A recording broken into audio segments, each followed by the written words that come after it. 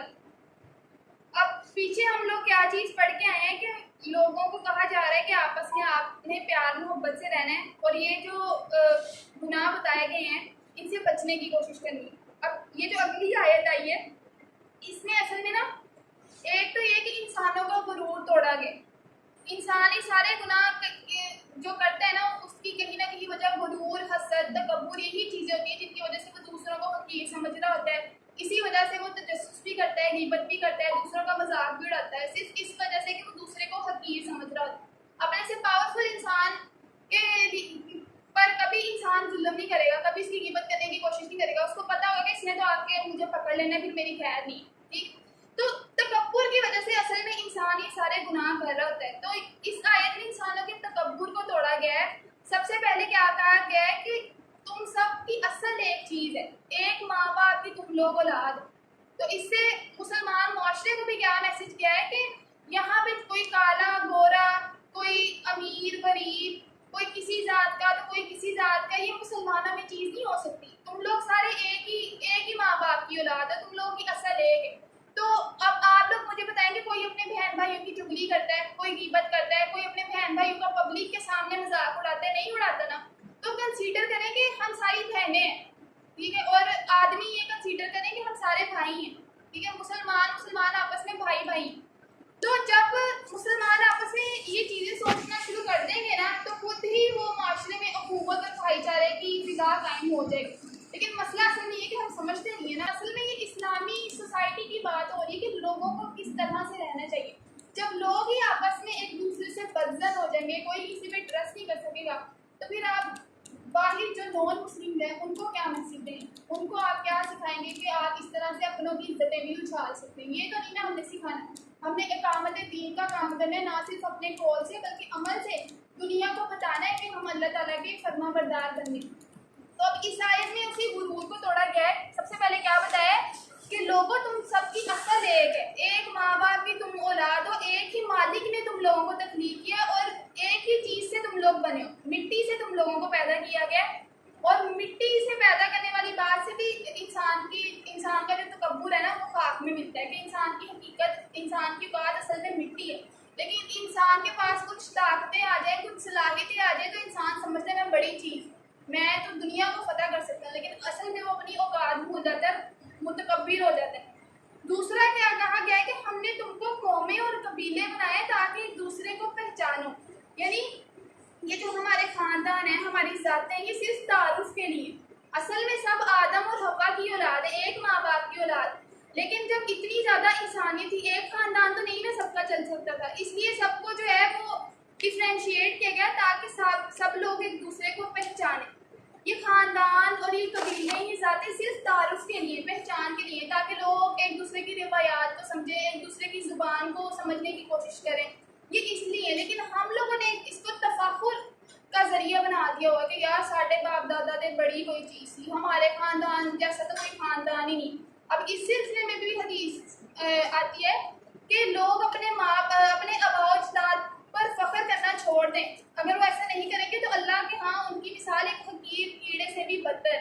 ہم لوگ یہی کام کر رہے ہوتے ہیں کہ ہم لوگ اپنے خاندان پر بڑا اترار رہتے ہیں، ہم تو بڑی اعلیٰ نسل کے ہیں. اسپیشلی پاکستان میں ذاتوں کے معاملے میں یہ بڑا چل رہا ہے کہ ارائیں تو بہت بڑی چیز ہے، جٹ کہتے ہیں ہم بڑی چیزیں ہیں. اسی چیز کو جو ہے وہ قرآن نے اس چیز کو خاک میں ملا ہے کہ کسی کی کوئی حیثیت نہیں ہے، کسی ذات کی کوئی حیثیت نہیں ہے. اسی طرح یہود میں وہ کیا کہتے ہیں کہ وہی آر دا چوزن ون. آج تک وہ کب سے قوم چلی آ رہی، وہ یہی کہتے ہیں کہ ہم اللہ تعالیٰ کے برگزیدہ بندے.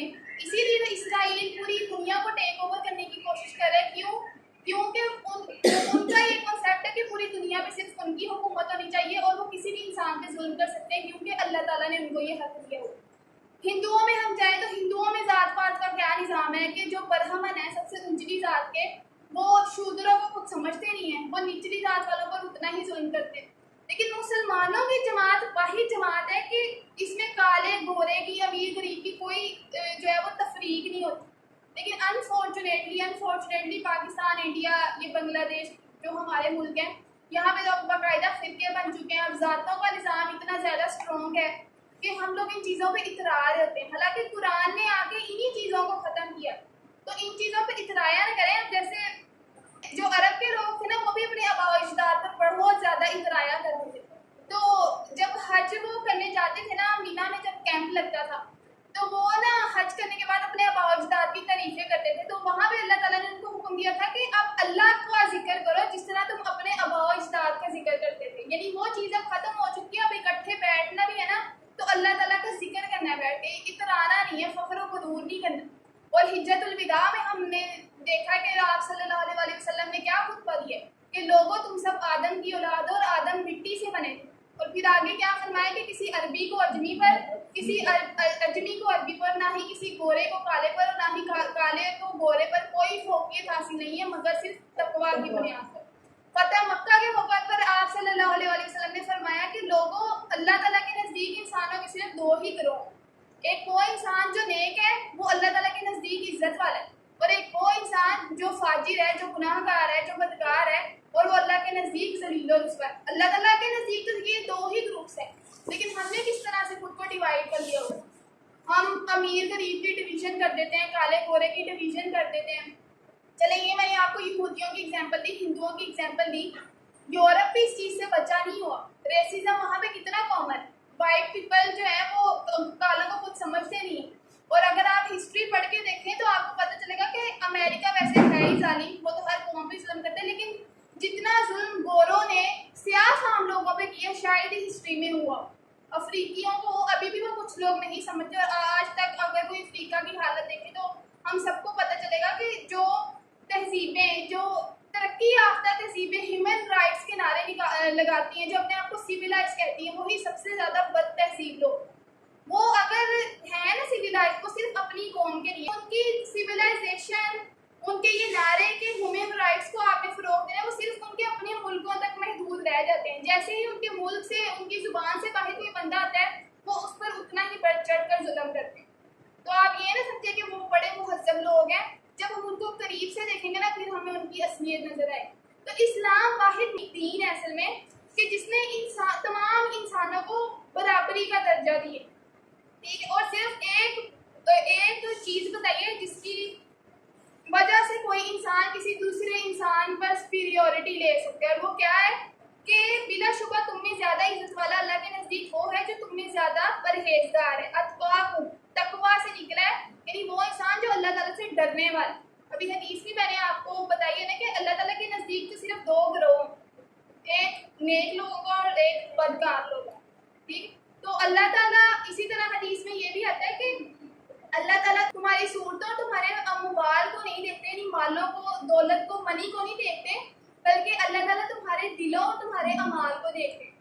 اگر آپ مسلمان پیدا ہو گئے, اس میں آپ کا تو کوئی کمال نہیں ہے, تو پھر کس طرح سے آپ آخرت میں نوازے جائیں گے؟ اب غیر مسلم آگے یہ بھی تو شکوہ کر سکتے تھے نا کہ آپ نے ان کو تو مسلمانوں میں پیدا کر کے جنت میں بھیج دیے, ان کا کیا کمال. تو سوچنے کی بات یہ کہ یہ بہانہ وہاں نہیں چل سکتا. یہ اللہ تعالیٰ مسلمانوں کو ہی مخاطب کر کے کہہ رہے ہیں یا ایھا الذین آمنوا کے الفاظ استعمال کریں کہ تم لوگوں میں سے عزت والا وہی ہوگا جو پرہیزگار ہوگا, جو تقویٰ پر ہوگا, جو متقی ہوگا. تو اس کا مطلب کیا ہے کہ ہمیں عمل کرنا پڑے گا. صرف مسلمان پیدا ہو جانا کافی نہیں ہے, بلکہ مسلمان پیدا ہو جانا اور کوئی عمل کر کے نہ دکھانا, اس میں زیادہ بڑی تباہی ہے. اور سورہ فرقان میں تو ہم لوگ پڑھتے ہیں نا کہ آپ صلی اللہ علیہ وسلم ہماری سفارش کریں گے. سورہ فرقان میں آپ صلی اللہ علیہ وسلم ہماری شکایت کریں گے. پوری آیت اتری ہوئی ہے کہ آپ صلی اللہ علیہ وسلم اپنی امت کے خلاف جو ہے وہ گواہی دے رہے ہوں گے کہ اے اللہ میری قوم نے قرآن کو چھوڑ رکھا تھا, اب تو پوچھ ان سے. تو ہم لوگ تو شفاعت کے بہانے پہ بیٹھے ہوئے ہیں کہ ہم تو بخشے جائیں گے, لیکن شفاعت صرف ان لوگوں کو نصیب ہوگی جو شفاعت کے اہل ہوں گے, جنہوں نے دنیا میں کوئی عمل کر کے دکھایا ہوگا, ان لوگوں کو شفاعت ملے گی. ٹھیک ہے, تو اس بات کو سمجھیں کہ ایسا نہیں ہونے والا کہ ہم لوگ بیٹھے بٹھائے بخش دیے جائیں گے. آپ لوگوں کو قرآن کو سمجھنا پڑے گا, اور عورتوں کو تو میں کہتی ہوں کہ اس زمانے میں زیادہ ضرورت ہے. آپ لوگوں نے فیوچر کی نسلوں کو پالنا ہے. اگر ہم لوگ ہی کپڑوں, جوتوں, میک اپ پروڈکٹس اور ان چیزوں سے باہر نہیں آئیں گے تو جاہل نسلیں پیدا ہوں گی نا. آپ لوگوں کو پتہ ہے کہ اسرائیل کے بچے کو تلمود جو ان کی کتاب ہے وہ حفظ ہے, ان کو پتہ ہے کہ انہوں نے آگے کیا کام کرنا. ٹھیک, لیکن ہمارے بچے کیا پڑھے بھی, اب 25 سال کے ہم لوگ ہو چکے ہیں, 30 سال کے, نہیں پڑھا ہوتا ہم نے پوری زندگی قرآن. تو جن ماؤں نے پوری زندگی قرآن کو ہاتھ ہی لگایا ہوگا وہ اپنے بچوں کو کیا قرآن کی تعلیم دیں گی؟ آج کی موجودہ نسل کیا کر رہی ہے؟ ٹک ٹاک پہ ڈانس کر رہی ہے, بے حجابی. یہ یونیورسٹی میں آپ لوگوں کو سارا کچھ نظر آ رہا ہوتا ہے, گروپس بنے ہوتے ہیں, باقاعدہ ٹھٹھے اڑا رہے ہوتے ہیں, کسی کو کوئی پرواہ نہیں ہے کہ دنیا میں ہو کیا رہا ہے. ابھی آپ کو بھی نہیں پتا ہوگا, بلکہ مجھے بھی صحیح طرح سے نہیں پتا ہوگا کہ اپنے ملک پاکستان میں لوگوں پہ کتنا ظلم ہو رہا ہے. غزہ میں تو چلو دنیا میں پتہ چل رہا ہے نا, لیکن آپ کو پتہ ہے کشمیر میں آج کل کیا ہو رہا ہے, لوگ کس طرح سے سڑکوں پہ پائے نکلے ہوئے ہیں, اور آج غزہ میں کیا ہوا ہے, لوگ کس طرح سے مار کھا رہے ہیں, اپنی حکومتی لوگوں کے خلاف جنگ کر رہی ہے. ہمیں نہیں پتا یہ چیزیں, کیونکہ ہم لوگ کہتے ہیں کہ وی ڈونٹ کیئر, یعنی ہم لوگ اپنے آپ کو عورتوں نے اتنا زیادہ کمزور سمجھ لیا ہوا ہے. حالانکہ مسلمان عورت ہسٹری میں کبھی اتنی کمزور نہیں رہی. مسلمان عورت نے بڑے بڑے بہادری کے جوہر دکھائے ہیں. حضرت نصیبہ ام عمارہ کی ایگزامپل ہمارے سامنے ہے کہ جب کوئی بھی آپ صلی اللہ علیہ وسلم کے سامنے ڈٹا نہیں ہوا تھا, غزوہ احد میں وہ تیر کھاتی رہی, رسول اللہ صلی اللہ علیہ وسلم کو بچاتی رہی کافروں سے. لیکن آج کی مسلمان عورت کیا کرے گی؟ چلو مردوں میں تو کچھ نہ کچھ سوچ پھر بھی ہے, وہ پھر بھی سوچتے ہیں کہ معاشرے میں ہو کیا رہے, لیکن عورتوں نے بالکل سوچنا چھوڑ دیا.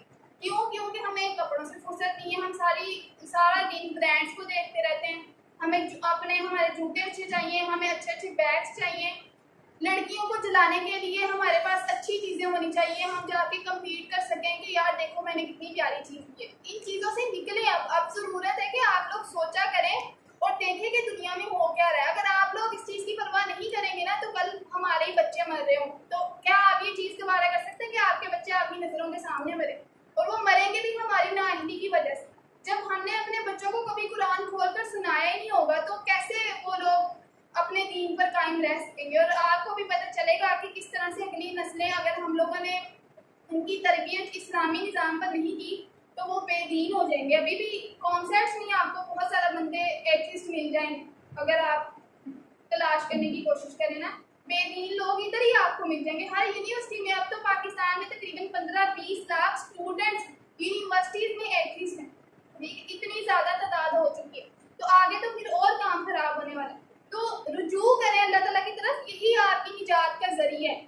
کے ذریعے جو آپ کو آپ کے دنیاوی مسائل میں سے بھی نکالے گا، آپ کے دکھوں پریشانیوں کو بھی دور کرے گا، اور نہ صرف آپ کی دنیا کی زندگی کو سنوارے گا بلکہ آخرت کی زندگی کو بھی سنوارے گا۔ تو یہی تھا آج کا کہ انسان کو اپنی اوقات ہمیشہ یاد رکھنی چاہیے کہ کوئی جو اس کے بڑائی کے دعوے ہیں، اگر کسی انسان کے پاس زیادہ پیسے تو کوئی اس کا کمال نہیں، اللہ تعالیٰ کا دیا ہوا رزق ہے، وہ چاہے تو کبھی بھی واپس دے۔ کوئی انسان کسی سے زیادہ خوبصورت ہے، کوئی اس کا کمال نہیں، کسی کی آواز خوبصورت ہے، کسی کا کوئی کمال نہیں، ٹھیک۔ کمال صرف اس انسان کا ہے جس نے اپنے عمل سے ثابت کر کے دکھایا کہ یار واقعی اللہ کا بندہ ہے۔ حضرت ابراہیم کے طریقے کو اللہ تعالیٰ نے اختیار کرنے کے بارے میں کہا ہے نا کہ ابراہیم کی طرح حنیف ہو جاؤ، یکسو ہو جاؤ۔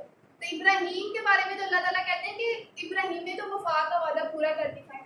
تو اپنے آپ سے عہد کریں، اللہ تعالیٰ سے عہد کریں کہ ہم بھی وفا کا وعدہ پورا کر کے دکھائیں گے، ہم بھی آپ کے راستے پہ چل سکیں گے، چلنے کی کوشش کریں گے۔ مشکل کام نہیں ہے، اگر ہم آج سے دین پہ چلنا شروع کر دینا، اور یہ تو چیز میں نے ایکسپیرینس کی ہوئی ہے، یہ تجربے کی بات ہے کہ جب انسان اللہ تعالیٰ کی طرف آتا ہے نا، اس کے دنیاوی معاملات خود بخود سیٹل ہونا شروع ہو جاتے ہیں۔ ایسا ہوتا ہے کہ جب انسان دین پر اپنی توجہ قائم کر لیتا ہے نا، تو اس کے دنیاوی معاملات کو اللہ تعالیٰ خود ہی سنبھال لیتے ہیں۔